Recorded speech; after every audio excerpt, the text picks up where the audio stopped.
ਸਿੱਖ ਧਰਮ ਦੀ ਹਰ ਗਤੀਵਿਧੀ ਅਤੇ ਗੁਰਬਾਣੀ ਵਾਸਤੇ ਹੁਣੇ ਸਬਸਕ੍ਰਾਈਬ ਕਰੋ ਗੁਰਬਾਣੀ ਅਖੰਡ ਬਾਣੀ ਅਤੇ ਨੋਟੀਫਿਕੇਸ਼ਨਸ ਵਾਸਤੇ ਬੈਲ ਨੂੰ ਰਿੰਗ ਕਰੋ।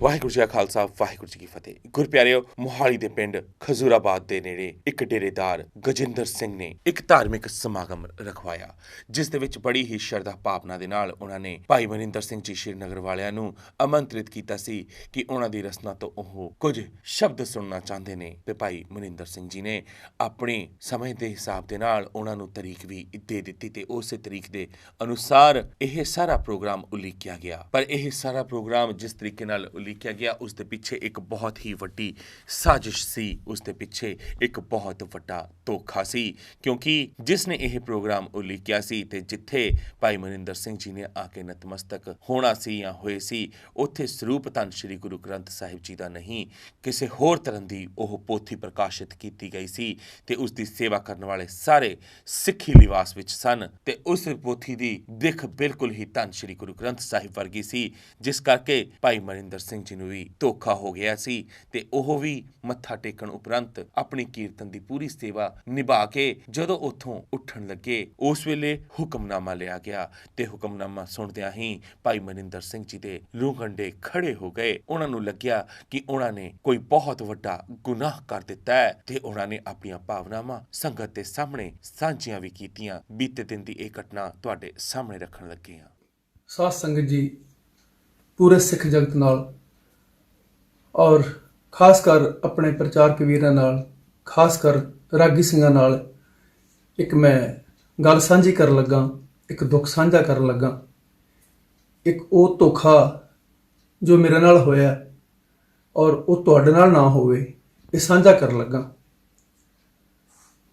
9891088491 ਇਸ ਨੰਬਰ ਤੋਂ ਮੈਨੂੰ ਫੋਨ ਆਇਆ।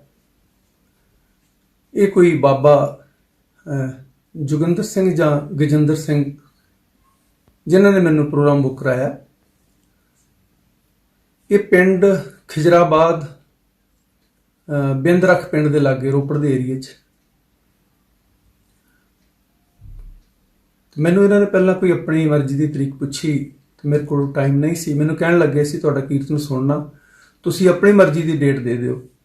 ਤੋ ਜਿਵੇਂ ਮੈਂ ਸਮਝਦਾ ਕਿ ਸ਼ਾਇਦ ਇਹਨਾਂ ਨੂੰ ਬਹੁਤ ਚੰਗਾ ਲੱਗਦਾ ਮੇਰਾ ਕੀਰਤਨ ਜਾਂ ਸਾਹਿਬਜ਼ਾਦਿਆਂ ਦੇ ਗੀਤ ਸੁਣਦੇ ਨੇ ਮੇਰੇ ਕੋਲੋਂ, ਤਾਂ ਮੈਂ ਇਹਨਾਂ ਨੂੰ ਕੱਲ 24 ਮਾਰਚ ਦੀ ਆਪਣੀ ਡੇਟ ਜੋ ਖਾਲੀ ਸੀ ਉਹ ਦੇ ਦਿੱਤੀ ਤੇ ਮੈਂ ਉਸ ਪਿੰਡ ਵਿੱਚ ਪਹੁੰਚਾ। ਮੈਂ ਲੇਟ ਪਹੁੰਚਾ। ਪਹਿਲੇ ਮੇਰਾ ਕੀਰਤਨ ਬੰਗੇ ਕਿਸੇ ਦੇ ਘਰ ਦਾ ਸੀ, ਉੱਥੋਂ ਮੈਂ ਫ੍ਰੀ ਹੋ ਕੇ, ਮੇਰਾ ਇਹ ਟਾਈਮ ਤਕਰੀਬਨ 2 ਤੋਂ 3 ਸੀ, ਇਹ ਜੋ ਖਿਜਰਾਬਾਦ ਪਿੰਡ ਵਿੱਚ ਕੀਰਤਨ ਸੀ। ਮੈਂ ਲੇਟ ਪਹੁੰਚਾ, ਮੈਂ 2:15 ਵਜੇ ਪਹੁੰਚਾ ਔਰ ਮੈਂ ਸਿੱਧਾ ਹੀ ਪੰਡਾਲ ਵਿੱਚ ਚਲਾ ਗਿਆ। ਮੈਨੂੰ ਪੁੱਛਿਆ ਵੀ ਗਿਆ ਕਿ ਤੁਸੀਂ ਜਲ ਪਾਣੀ, ਮੈਂ ਕਿਹਾ ਨਹੀਂ, ਮੈਂ ਪਹਿਲਾਂ ਲੇਟ ਹਾਂ, ਮੈਂ ਚੱਲਦਾ। ਉਹਨਾਂ ਨੇ ਵੀ ਸਿੱਧੇ ਪੰਡਾਲ ਵਿੱਚ ਲੈ ਕੇ ਮੈਂ ਮੱਥਾ ਟੇਕਿਆ ਤੇ ਸਾਹਮਣੇ ਸਟੇਜ ਦੇ ਉੱਪਰ ਬਾਬਾ ਸ਼੍ਰੀ ਚੰਦ ਜੀ ਦੀ ਉਹਨਾਂ ਨੇ ਤਸਵੀਰ ਰੱਖੀ ਹੋਈ। ਮੈਂ ਉਹਨਾਂ ਨੂੰ ਬੇਨਤੀ ਕੀਤੀ, ਮੈਂ ਕਿਹਾ ਜੀ ਤੁਸੀਂ ਤਸਵੀਰ ਨੂੰ ਗੁਰੂ ਸਾਹਿਬ ਜੀ ਦੇ ਬਰਾਬਰ ਨਾ ਰੱਖੋ, ਇਹਨੂੰ ਥੱਲੇ ਰੱਖ ਦਿਓ ਜੇ ਤੁਹਾਡੀ ਸ਼ਰਧਾ ਹੈ। ਉਹਨਾਂ ਨੇ ਚੁੱਕ ਕੇ ਤੇ ਇੱਕ ਸਾਈਡ ਤੇ ਕਰ ਦਿੱਤੀ। ਫਿਰ ਮੈਂ ਬਹੁਤੀ ਜਿੱਦ ਨਹੀਂ ਕੀਤੀ। ਮੈਂ ਕਿਹਾ ਵੀ ਕਈ ਵਾਰੀ ਕਿਸੇ ਦੀ ਭਾਵਨਾ ਦਾ ਲਿਹਾਜ਼ ਬਹੁਤ ਵਧੀਆ ਆ ਜਾਂਦਾ। ਖੈਰ ਉਹਨਾਂ ਨੇ ਇੱਕ ਸਾਈਡ ਤੇ ਕਰ ਦਿੱਤੀ। ਮੈਂ ਕੀਰਤਨ ਕੀਤਾ ਤਕਰੀਬਨ 1 ਘੰਟਾ। ਮੈਨੂੰ ਇਹ ਕਿਹਾ ਗਿਆ ਕਿ ਇੱਕ ਸ਼ਬਦ ਸੁਣਾ ਦਿਓ ਔਰ ਬਾਕੀ ਸਾਹਿਬਜ਼ਾਦਿਆਂ ਦੇ ਗੀਤ ਅਕਸਰ ਆਪ ਜੀ ਸੁਣਦੇ ਹੋ। ਤਾਂ ਮੈਂ ਸ਼ਬਦ ਲਾਲ ਰੰਗੀਲੇ ਪ੍ਰੀਤਮ ਮਨਮੋਹਨ ਗਾ ਕੇ ਕੁਝ ਵਿਚਾਰ ਵੀ ਸਾਂਝੀ ਕੀਤੀ। ਸਾਨੂੰ ਨਿਤਨੇਮ ਨਾਲ ਜੁੜਨਾ ਚਾਹੀਦਾ, ਅੰਮ੍ਰਿਤਧਾਰੀ ਹੋਣਾ ਚਾਹੀਦਾ, ਗੁਰੂ ਵਾਲੇ ਹੋਣਾ ਚਾਹੀਦਾ। ਬਾਣੀ ਸਾਨੂੰ ਸਭ ਕੁਝ ਦਿੰਦੀ ਹੈ। ਸਾਹਿਬ ਸ਼੍ਰੀ ਗੁਰੂ ਗ੍ਰੰਥ ਸਾਹਿਬ ਸੱਚੇ ਪਾਤਸ਼ਾਹ ਜੀ ਦੇ ਚਰਨਾਂ 'ਚ ਅਸੀਂ ਜੁੜਨਾ। ਖੈਰ ਉਹ ਮੈਂ ਮੁੜ ਕੇ ਲਾਲਾਂ ਦੀ ਸਬਜੈਕਟ ਜੋ ਤੁਸੀਂ ਸੁਣਦੇ ਹੋ ਮੈਂ ਸ਼ੁਰੂ ਕੀਤਾ। ਅਰਦਾਸ ਹੋਈ। ਜਦ ਹੁਕਮਨਾਮਾ ਲਿਆ ਤਾਂ ਮੇਰੇ ਰੌਂਗਟੇ ਖੜੇ ਹੋ ਗਏ ਔਰ ਮੈਨੂੰ ਇੰਝ ਲੱਗਾ ਕਿ ਮੈਂ ਕਿਸੇ ਬਹੁਤ ਡੂੰਘੀ ਖੱਡ ਵਿੱਚ ਡਿੱਗ ਗਿਆ, ਕਿਉਂਕਿ ਉਹ ਜੋ ਹੁਕਮਨਾਮਾ ਲਿਆ ਗਿਆ ਉਹ ਅਸਲ ਵਿੱਚ ਗੁਰੂ ਗ੍ਰੰਥ ਸਾਹਿਬ ਨਹੀਂ ਸੀ। ਉਹਨਾਂ ਦਾ ਕੋਈ ਆਪਣਾ ਹੀ ਗ੍ਰੰਥ ਸੀ ਮੇਰੇ ਤਾਂ ਹੋਸ਼ ਉੱਡ ਗਏ ਵੀ ਮੈਂ ਮੱਥਾ ਵੀ ਟੇਕਿਆ, ਦੇਖਣ ਵਿੱਚ ਬਿਲਕੁਲ ਗੁਰੂ ਗ੍ਰੰਥ ਸਾਹਿਬ ਜੀ ਦਾ ਆਕਾਰ ਉਸ ਤਰ੍ਹਾਂ ਹੀ ਬੈਠਾ, ਕੋਈ ਬੰਦਾ ਚੌਰ ਕਰ ਰਿਹਾ ਵਿੱਚ ਬੈਠਾ। ਮੈਨੂੰ ਗੁੱਸਾ ਤਾਂ ਬੜਾ ਚੜਿਆ, ਪਰ ਮੈਂ ਕਰ ਕੁਛ ਨਹੀਂ ਸਕਿਆ। ਮੈਂ ਸਿਰਫ ਉੱਥੋਂ ਉੱਠਿਆ, ਮੈਨੂੰ ਕਹਿਣ ਲੱਗੇ ਲੰਗਰ ਛਕੋ। ਮੈਂ ਕਿਹਾ ਮੈਂ ਲੰਗਰ ਨਹੀਂ ਛਕਣਾ। ਉਹਦਾ ਇੱਕ ਸੇਵਕ ਮੈਨੂੰ ਛੱਡਣ ਵਾਸਤੇ ਆਇਆ, ਉਹਨੇ ਮੈਂ ਕਿਹਾ ਆਪਣੇ ਬਾਬੇ ਨੂੰ ਕਹਿ ਦੇ ਤੂੰ ਧੋਖਾ ਕੀਤਾ ਮੇਰੇ ਨਾਲ, ਮੁੜ ਕੇ ਮੈਨੂੰ ਬੁਲਾਈ ਨਾ ਮੈਨੂੰ ਫੋਨ ਕਰੀ। ਪਰ ਮੇਰੀ ਇੰਝ ਲੱਗਦਾ ਸੀ ਮੈਂ ਕੱਲ ਕਿਤੇ ਜ਼ਮੀਰ ਵੇਚ ਦਿੱਤੀ ਹੈ। ਆਪਣੇ ਆਪ ਨੂੰ ਮੈਂ ਬਹੁਤ ਵੱਡਾ ਦੋਸ਼ੀ ਸਮਝਦਾ, ਔਰ ਮੈਂ ਆਪਣੇ ਪ੍ਰਚਾਰਕ ਵੀਰਾਂ ਨੂੰ ਇਹ ਬੇਨਤੀ ਕਰਨਾ ਕਿ ਭਰਾਵੋ ਅਸੀਂ ਦੇਖ ਹੀ ਲਿਆ ਕਰੀਏ। ਸੱਚੀ ਗੱਲ ਤਾਂ ਇਹ ਹੈ ਕਿ ਮੈਂ ਭੁਲੇਖਾ ਖਾ ਗਿਆ, ਕਿਉਂਕਿ ਆਕਾਰ ਬਿਲਕੁਲ ਗੁਰੂ ਗ੍ਰੰਥ ਸਾਹਿਬ ਜੀ ਦਾ ਸਾਰਾ ਕੁਝ ਉਂਝ, ਔਰ ਬੈਠੇ ਹੋਏ ਸਿੱਖ ਸਨ ਉੱਥੇ ਜੋ ਕੀਰਤਨ ਸੁਣਦੇ ਸਨ। ਤੇ ਮੈਨੂੰ ਇਹ ਸੀ ਕਿ ਜਿਵੇਂ ਅਸੀਂ ਸੰਤਾਂ ਦੇ ਜਾਂਦੇ ਹੀ ਹਾਂ, ਕਈਆਂ ਸੰਤਾਂ ਦੇ ਅਸੀਂ ਕੀਰਤਨ ਕਰਨ ਵਾਸਤੇ ਜਾਂਦੇ ਹਾਂ, ਔਰ ਜਿੱਥੇ ਗੁਰੂ ਗ੍ਰੰਥ ਸਾਹਿਬ ਜੀ ਦਾ ਸਤਿਕਾਰ ਹੁੰਦਾ, ਜਿੱਥੇ ਗੁਰੂ ਗ੍ਰੰਥ ਸਾਹਿਬ ਜੀ ਨੂੰ ਉਂਝ ਹੀ ਮਾਣ ਸਤਿਕਾਰ ਔਰ ਉੱਚਾ ਰੱਖਿਆ ਜਾਂਦਾ, ਉੱਥੇ ਮੈਂ ਜਾਂਦਾ ਕੀਰਤਨ ਕਰਨ ਵਾਸਤੇ। ਕਦੇ ਇਸ ਤਰ੍ਹਾਂ ਦੀ ਮੇਰੇ ਨਾਲ ਪਹਿਲੀ ਵਾਰੀ ਧੋਖਾ ਹੋਇਆ ਜ਼ਿੰਦਗੀ ਵਿੱਚ, ਔਰ ਮੈਂ ਆਪਣੇ ਆਪ ਨੂੰ ਬਹੁਤ ਵੱਡਾ ਗੁਨਾਹਗਾਰ ਸਮਝਦਾ। ਮੈਂ ਸਿੱਖ ਜਗਤ ਤੋਂ ਇਸ ਗੱਲ ਦੀ ਮੁਆਫੀ ਮੰਗਦਾ। ਸੋ ਇਸ ਤੋਂ ਬਾਅਦ ਭਾਈ ਮਨਿੰਦਰ ਸਿੰਘ ਸ੍ਰੀਨਗਰ ਵਾਲਿਆਂ ਵੱਲੋਂ ਸਿੱਖ ਕੌਮ ਦੇ ਸਾਰੇ ਪ੍ਰਚਾਰਕਾਂ ਨੂੰ ਸਾਵਧਾਨ ਵੀ ਕੀਤਾ ਗਿਆ। ਜਿਨ੍ਹਾਂ ਗੁਰਸਿੱਖਾਂ ਨੂੰ ਪਤਾ ਲੱਗੇਗਾ, ਉਹਨਾਂ ਦਾ ਜੋ ਮਸਾਂ ਬਣਿਆ ਹੋਇਆ ਵਿਸ਼ਵਾਸ ਇੱਕ ਰਾਗੀ ਜਥੇ ਤੇ, ਇਸ ਕੀਰਤਨ ਤੇ, ਕੀਰਤਨੀਏ ਤੋਂ ਜ਼ਰੂਰ ਟੁੱਟੇਗਾ। ਸਜ਼ਾ ਮੈਨੂੰ ਸਿੱਖ ਕੌਮ ਜੋ ਮਰਜ਼ੀ ਦੇ ਦੇਵੇ, ਪਰ ਮੈਂ ਆਪਣੇ ਗੁਰੂ ਨੂੰ ਹਾਜ਼ਰ ਨਾਜ਼ਰ ਸਮਝ ਕੇ ਗੱਲ ਕਰਾਂ। ਮੈਂ ਜਾਣ ਕੇ ਨਹੀਂ ਕੀਤਾ ਕੁਛ ਵੀ, ਨਾ ਹੀ ਇਸ ਤਰ੍ਹਾਂ ਦੀ ਮੇਰੇ ਤੋਂ ਕੋਈ ਉਮੀਦ ਰੱਖਿਓ। ਇਹ ਜ਼ਰੂਰ ਹੈ ਕਿ ਅਸੀਂ ਮਾਇਆ ਨੂੰ ਧੰਦਾ ਬਣਾਇਆ ਹੋਇਆ, ਪਰ ਮੈਂ ਆਪਣੇ ਆਪ ਨੂੰ ਇਹਨਾਂ ਗੱਲਾਂ ਤੋਂ ਉੱਪਰ ਚੁੱਕਣ ਦੀ ਕੋਸ਼ਿਸ਼ ਕਰਦਾ। ਕਦੇ ਮਾਇਆ ਪਿੱਛੇ ਮੈਂ ਆਪਣੀ ਜ਼ਮੀਰ ਵੇਚੀ ਨਹੀਂ। ਤਾਂ ਮੈਂ ਉੱਥੋਂ ਦੀਆਂ ਸੰਗਤਾਂ ਨੂੰ ਵੀ ਇਹ ਗੱਲ ਆਖਦਾ ਕਿ ਤੁਸੀਂ ਵੀ ਥੋੜ੍ਹਾ ਧਿਆਨ ਰੱਖਿਆ ਕਰੋ। ਸਾਨੂੰ ਤਾਂ ਪਤਾ ਨਹੀਂ, ਮੈਂ ਸਟੇਜ ਤੋਂ ਇਹ ਗੱਲ ਕਹੀ ਕਿ ਮੈਂ ਪਹਿਲੀ ਵਾਰੀ ਇਸ ਇਲਾਕੇ ਵਿੱਚ ਆਇਆ, ਰੋਪੜ ਦੇ ਉਸ ਏਰੀਏ 'ਚ ਬਿੰਦਰਖ ਪਿੰਡ, ਬਿੰਦਰਖ ਹੀਆ ਦਾ ਮਸ਼ਹੂਰ ਸੀ ਬੰਦਾ, ਉਹਦੇ ਲਾਗੇ ਖਿਜ਼ਰਾਬਾਦ, ਜਿੱਥੇ ਗੁਰੂ ਸਾਹਿਬ ਵੀ ਆਏ।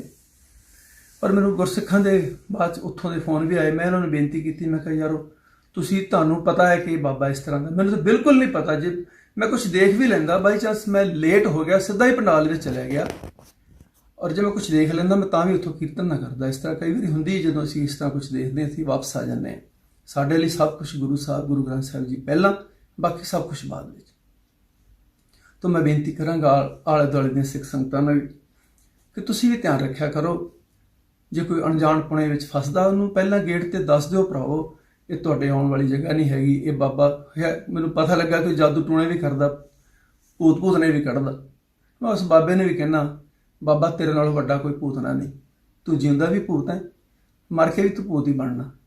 ਤੂੰ ਧੋਖਾ ਮੈਨੂੰ ਵੀ ਦਿੱਤਾ, ਉੱਥੇ ਬੈਠੇ ਸਿੱਖ ਸੰਗਤਾਂ ਨੂੰ ਵੀ ਭੁਲੇਖਾ ਪਾਇਆ ਹੋਇਆ ਕਿ ਸ਼ਾਇਦ ਉਹ ਵੀ ਮੱਥਾ ਟੇਕੀ ਜਾਂਦੇ ਨੇ ਗੁਰੂ ਗ੍ਰੰਥ ਸਾਹਿਬ ਜੀ ਨੂੰ। ਹੁਣ ਰੁਮਾਲੇ ਚੁੱਕ ਕੇ ਤੇ ਕਿਸੇ ਨੇ ਦੇਖਣਾ ਨਹੀਂ। ਇਹ ਤਾਂ ਉਦੋਂ ਹੀ ਮੈਨੂੰ ਪਤਾ ਲੱਗਾ ਜਦੋਂ ਹੁਕਮਨਾਮਾ ਲਿਆ ਵੀ ਮੇਰਾ ਗੁਰੂ ਨਹੀਂ ਬੋਲਦਾ, ਇੱਥੇ ਕੋਈ ਹੋਰ ਬੋਲਦਾ। ਪਰ ਉਦੋਂ ਤੱਕ ਦੇਰ ਵੀ ਹੋ ਗਈ ਸੀ, ਵਕਤ ਵੀ ਲੰਘ ਗਿਆ ਸੀ। ਮੈਂ ਬੇਨਤੀ ਕਰਾਂਗਾ ਸਾਰੀਆਂ ਸੰਗਤਾਂ ਨੂੰ ਜਾਗਰੂਕ ਹੋਈਏ।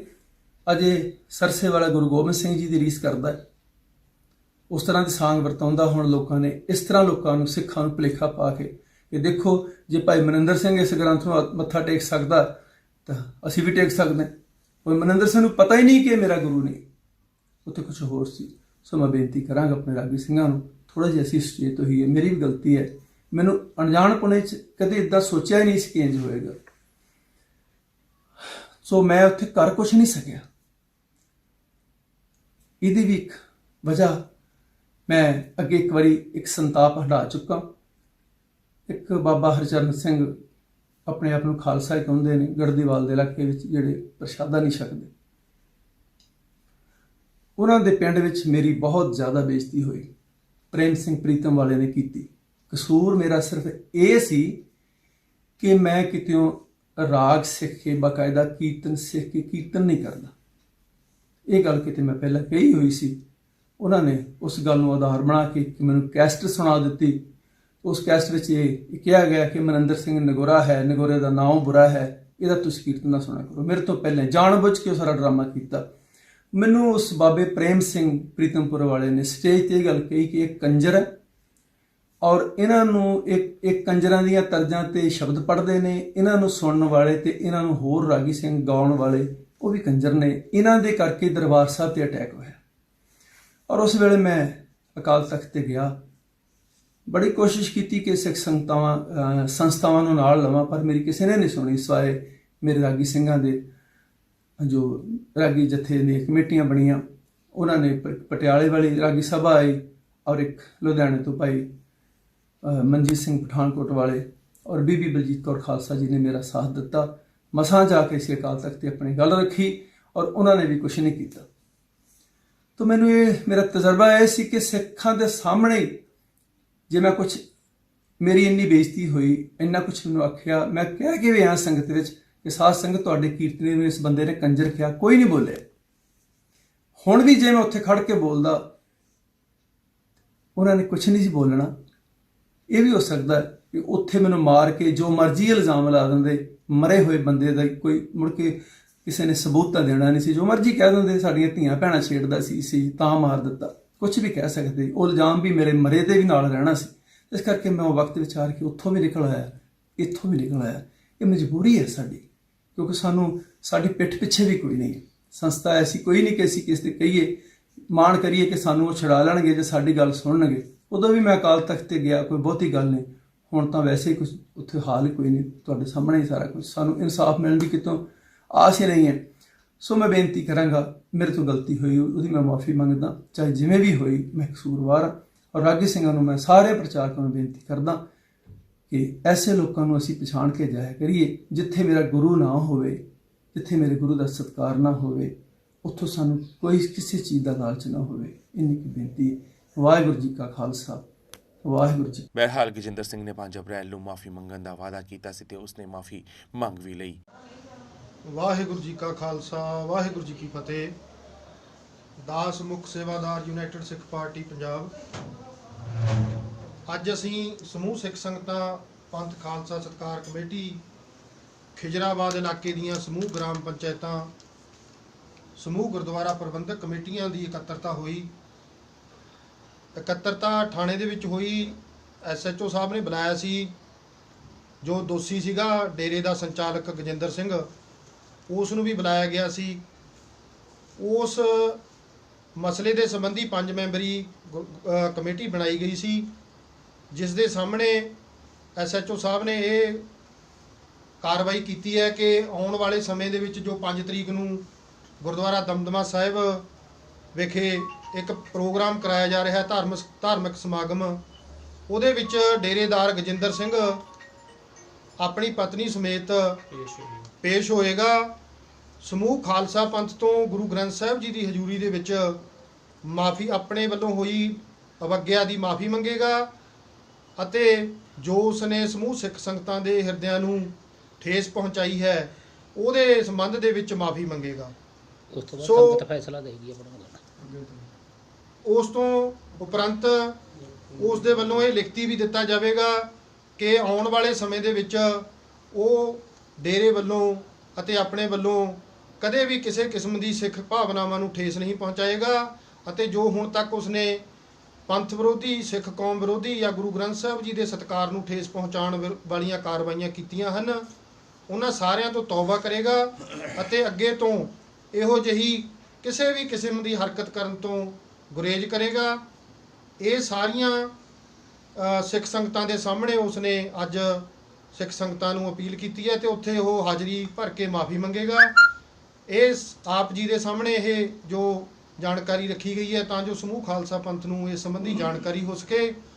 ਅਸੀਂ ਸਮੂਹ ਸਿੱਖ ਜਥੇਬੰਦੀਆਂ, ਧਾਰਮਿਕ ਸੰਸਥਾਵਾਂ, ਗੁਰਦੁਆਰਾ ਪ੍ਰਬੰਧਕ ਕਮੇਟੀਆਂ, ਗ੍ਰਾਮ ਪੰਚਾਇਤਾਂ, ਸਮੂਹ ਸਿੱਖ ਸੰਗਤਾਂ ਨੂੰ ਇਹ ਬੇਨਤੀ ਕਰਦੇ ਹਾਂ ਕਿ ਆਪਣੇ ਇਲਾਕੇ ਦੇ ਵਿੱਚ ਇਹੋ ਜਿਹੇ ਅਨਸਰਾਂ ਤੋਂ ਸੁਚੇਤ ਹੋਇਆ ਜਾਵੇ ਤਾਂ ਜੋ ਗੁਰੂ ਗ੍ਰੰਥ ਸਾਹਿਬ ਜੀ ਦਾ ਸਤਿਕਾਰ ਬਹਾਲ ਰੱਖਿਆ ਜਾਵੇ, ਗੁਰਬਾਣੀ ਦਾ ਸਤਿਕਾਰ ਬਹਾਲ ਰੱਖਿਆ ਜਾਵੇ। ਸਾਡੇ ਵਾਸਤੇ ਗੁਰੂ ਸਾਹਿਬ ਨੇ ਆਪਣਾ ਸਰਬੰਸ ਵਾਰ ਦਿੱਤਾ, ਪਰ ਅਸੀਂ ਕਈ ਵਾਰ ਇਹਨਾਂ ਡੇਰੇਦਾਰਾਂ ਦੇ ਚੁੰਗਲ ਦੇ ਵਿੱਚ ਫਸ ਕੇ ਅਜਿਹੀਆਂ ਕਾਰਵਾਈਆਂ ਕਰ ਬੈਠਦੇ ਹਾਂ ਜੋ ਗੁਰੂ ਸਾਹਿਬ ਨੂੰ ਪ੍ਰਵਾਨ ਨਹੀਂ। ਸੋ ਸਾਰੀਆਂ ਸੰਗਤਾਂ ਨੂੰ ਮੇਰੀ ਹੱਥ ਜੋੜ ਕੇ ਅਪੀਲ ਹੈ ਕਿ 5 ਤਰੀਕ ਨੂੰ ਹੁਮ-ਹਮਾ ਕੇ ਖਿਜਰਾਬਾਦ ਗੁਰਦੁਆਰਾ ਸਾਹਿਬ ਦੇ ਵਿੱਚ ਪਹੁੰਚੋ। ਉੱਥੇ ਡੇਰੇਦਾਰ ਗਜਿੰਦਰ ਸਿੰਘ ਵੱਲੋਂ ਮਾਫੀ ਮੰਗੀ ਜਾਣੀ ਹੈ। ਜੇਕਰ ਉੱਥੇ ਸਿੱਖ ਸੰਗਤ ਚਾਹੁੰਦੀ ਹੈ ਕਿ ਉਸ ਨੂੰ ਮਾਫ ਕੀਤਾ ਜਾਵੇ ਤਾਂ ਇਹ ਸਾਰਾ ਸਮੂਹ ਖਾਲਸਾ ਪੰਥ ਉਸ ਨੂੰ ਮਾਫ ਕਰਨ ਯੋਗ ਹੈ। ਸੋ ਇਹ ਫੈਸਲਾ ਅੱਜ ਇੱਥੇ ਸਮੂਹ ਸੰਗਤਾਂ ਦੇ ਵਿੱਚ ਹੋਇਆ ਹੈ। ਅਕਾਲ ਤਖਤ ਵਾਲਾ ਜੁਦਾ ਦੱਸ ਦਿਓ ਲੱਗ ਔਰ ਅਕਾਲ ਤਖਤ ਸਾਹਿਬ ਦੇ ਜਥੇਦਾਰ ਖਾਲਸਾ ਜੀ ਰਘਬੀਰ ਸਿੰਘ ਜੀ ਵੱਲੋਂ ਇੱਕ 3 ਮੈਂਬਰੀ ਜੋ ਕਮੇਟੀ ਬਣਾਈ ਗਈ ਹੈ, ਉਸ ਕਮੇਟੀ ਦੀ ਹਜੇ ਰਿਪੋਰਟ ਆਉਣੀ ਬਾਕੀ ਹੈ। ਉਸ ਤੋਂ ਬਾਅਦ ਉਸ ਰਿਪੋਰਟ ਦੇ ਮੁਤਾਬਕ ਜੋ ਕਾਨੂੰਨ ਕਾਰਵਾਈ ਬਣੇਗੀ ਉਹ ਵੀ ਸ਼੍ਰੋਮਣੀ ਕਮੇਟੀ ਅਤੇ ਅਕਾਲ ਤਖਤ ਸਾਹਿਬ ਵੱਲੋਂ ਕੀਤੀ ਜਾਵੇਗੀ। ਇੰਨੀਆਂ ਬੇਨਤੀਆਂ ਕਰੋ ਪ੍ਰਵਾਨ। ਵਾਹਿਗੁਰੂ ਜੀ ਕਾ ਖਾਲਸਾ, ਵਾਹਿਗੁਰੂ ਜੀ ਕੀ ਫਤਿਹ। ਪਰ ਗੱਲ ਉਰੇ ਸਿਰਫ ਮੁਆਫੀ ਦੀ ਨਹੀਂ, ਗੱਲ ਇੱਥੇ ਹੈ ਕਿ ਧੰਨ ਸ਼੍ਰੀ ਗੁਰੂ ਗ੍ਰੰਥ ਸਾਹਿਬ ਜੀ ਦੀ ਤਰ੍ਹਾਂ ਹੀ ਕਿਸੇ ਹੋਰ ਪੋਥੀ ਨੂੰ ਕਿਉਂ ਪ੍ਰਕਾਸ਼ਿਤ ਕੀਤਾ ਗਿਆ। ਆਖਿਰ ਇਸ ਦੇ ਪਿੱਛੇ ਕਿਹੜੀਆਂ ਕੋਝੀਆਂ ਚਾਲਾਂ ਨੇ? ਆਖਿਰ ਕੌਣ ਨੇ ਉਹ ਸ਼ਖਸੀਅਤਾਂ, ਆਖਿਰ ਕੌਣ ਨੇ ਉਹ ਮਸੰਦ ਜਿਹੜੇ ਸਿੱਖ ਕੌਮ ਨੂੰ ਲਗਾਤਾਰ ਢਾਹ ਲਾਉਣ ਵਾਸਤੇ ਲੱਗੇ ਹੋਏ ਨੇ? ਭਾਈ ਮਨਿੰਦਰ ਸਿੰਘ ਜੀ ਵਰਗੇ ਇੰਨੇ ਸੁਲਝੇ ਹੋਏ ਕੀਰਤਨੀਏ ਵੀ ਜਿਸ ਪੋਥੀ ਨੂੰ ਵੇਖ ਕੇ ਧੋਖਾ ਖਾ ਗਏ। ਆਖਿਰ ਕੌਣ ਅਜਿਹੀਆਂ ਘਟੀਆ ਚਾਲਾਂ ਚੱਲ ਕੇ ਸਿੱਖ ਕੌਮ ਦੇ ਵਿੱਚ ਇਹ ਪਾੜ ਪਾਉਣ ਦੀ ਕੋਸ਼ਿਸ਼ ਕਰ ਰਿਹਾ ਹੈ? ਧੰਨ ਸ਼੍ਰੀ ਗੁਰੂ ਗ੍ਰੰਥ ਸਾਹਿਬ ਜੀ ਦੀ ਜਗ੍ਹਾ ਦੇ ਉੱਤੇ ਕਿਸੇ ਹੋਰ ਪੋਥੀ ਦੇ ਸਾਹਮਣੇ ਸਿੱਖ ਕੌਮ ਨੂੰ ਝੁਕਾਉਣ ਦੀ ਕੋਸ਼ਿਸ਼ ਕਰ ਰਿਹਾ ਹੈ। ਇਹ ਉਹ ਸਵਾਲ ਨੇ ਜਿਨ੍ਹਾਂ ਦੇ ਜਵਾਬ ਲੱਭਣੇ ਸਿੱਖ ਕੌਮ ਵਾਸਤੇ ਬਹੁਤ ਹੀ ਮਹੱਤਵਪੂਰਨ ਨੇ, ਬਹੁਤ ਹੀ ਜ਼ਰੂਰੀ ਨੇ, ਕਿਉਂਕਿ ਉਹ ਦਿਨ ਵੀ ਦੂਰ ਨਹੀਂ ਹੋਵੇਗਾ ਜਦ ਵਾਕਈ ਹੀ ਅਸਲ ਧੰਨ ਸ਼੍ਰੀ ਗੁਰੂ ਗ੍ਰੰਥ ਸਾਹਿਬ ਜੀ ਦੇ ਸਰੂਪ ਕਈ ਸਥਾਨਾਂ ਤੋਂ ਬਦਲ ਦਿੱਤੇ ਜਾਣਗੇ। ਪਰ ਜੇਕਰ ਸਾਡੇ ਬੱਚਿਆਂ ਨੂੰ ਪਤਾ ਹੀ ਨਹੀਂ ਹੋਏਗਾ ਕਿ ਬਾਣੀ ਦੇ ਅਸਲ ਮਾਇਨੇ ਕੀ ਨੇ, ਅਸਲ ਬਾਣੀ ਕੀ ਹੈ, ਅਸਲ ਹੁਕਮਨਾਮੇ ਕੀ ਨੇ, ਤਾਂ ਫਿਰ ਉਹ ਤਾਂ ਉਹੀ ਸਰਵਣ ਕਰਕੇ ਉਹੀ ਲੈ ਕੇ ਘਰ ਨੂੰ ਪਰਤਣਗੇ ਜੋ ਉਹਨਾਂ ਨੂੰ ਉਸ ਸਥਾਨ ਤੋਂ ਦੇ ਦਿੱਤਾ ਜਾਵੇਗਾ। ਉਮੀਦ ਕਰਦੇ ਹਾਂ ਤੁਸੀਂ ਇਹਨਾਂ ਗੱਲਾਂ ਦਾ ਜ਼ਿੰਦਗੀ 'ਚ ਜ਼ਰੂਰ ਧਿਆਨ ਰੱਖੋਗੇ ਕਿ ਜੇਕਰ ਕਿਤੇ ਵੀ ਕੋਈ ਵੀ ਅਜਿਹੀ ਘਟਨਾ ਵਾਪਰ ਰਹੀ ਹੋਵੇ ਤਾਂ ਉਸ ਬਾਰੇ ਉੱਚ ਅਧਿਕਾਰੀਆਂ ਨੂੰ ਜਾਂ ਸਤਿਕਾਰ ਕਮੇਟੀ ਨੂੰ ਜ਼ਰੂਰ ਤੁਸੀਂ ਇਨਫੋਰਮ ਕਰੋ ਤਾਂ ਜੋ ਅਜਿਹੇ ਘਟੀਆ ਮਸੰਦਾਂ ਦੇ ਉੱਤੇ ਨੱਥ ਪਾਈ ਜਾ ਸਕੇ। ਵਿਚਾਰ ਚੰਗੇ ਲੱਗੇ ਹੁਣ ਵੀਡੀਓ ਲਾਈਕ ਤੇ ਸ਼ੇਅਰ ਜ਼ਰੂਰ ਕਰਨਾ। ਬਾਕੀ ਆਪਣੀਆਂ ਭਾਵਨਾਵਾਂ ਨੀਚੇ ਕਮੈਂਟਸ ਦੇ ਵਿੱਚ ਤੁਸੀਂ ਵਿਅਕਤ ਕਰ ਸਕਦੇ ਹੋ। ਵਾਹਿਗੁਰੂ ਜੀ ਕਾ ਖਾਲਸਾ, ਵਾਹਿਗੁਰੂ ਜੀ ਕੀ ਫਤਿਹ। ਸਿੱਖ ਧਰਮ ਦੀ ਹਰ ਗਤੀਵਿਧੀ ਅਤੇ ਗੁਰਬਾਣੀ ਵਾਸਤੇ ਹੁਣੇ ਸਬਸਕ੍ਰਾਈਬ ਕਰੋ ਗੁਰਬਾਣੀ ਅਖੰਡ ਬਾਣੀ ਅਤੇ ਨੋਟੀਫਿਕੇਸ਼ਨਸ ਵਾਸਤੇ ਬੈਲ ਨੂੰ ਰਿੰਗ ਕਰੋ।